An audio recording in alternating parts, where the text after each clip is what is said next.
Hi friends, today I'm gonna use Indian Kachi Ghani mustard oil for cooking a healthy dish for my baby.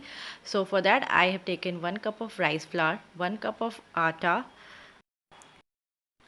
and half a cup of suji and some dry spices, and also we'll take 1 tablespoon of garlic paste. And for frying I'm using Indian Kachi Ghani mustard oil. It's very healthy oil. It's a great oil for cooking.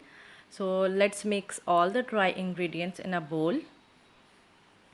We will add all the dry ingredients and then we will add the spices to it. So I have taken spices like haldi, pepper powder, salt and dhania powder.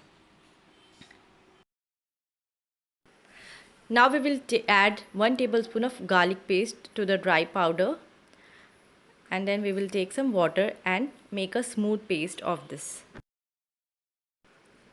We need to mix it till there is no lumps formed, and let's make a smooth paste. If you want, we can add more water. The paste is ready. Now we will heat a pan and then we will pour our Kachi Ghani mustard oil into the pan.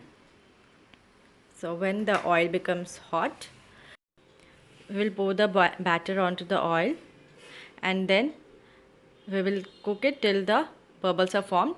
And see, we can see the bubble, and then we will flip it, and this is how a healthy chilla is ready.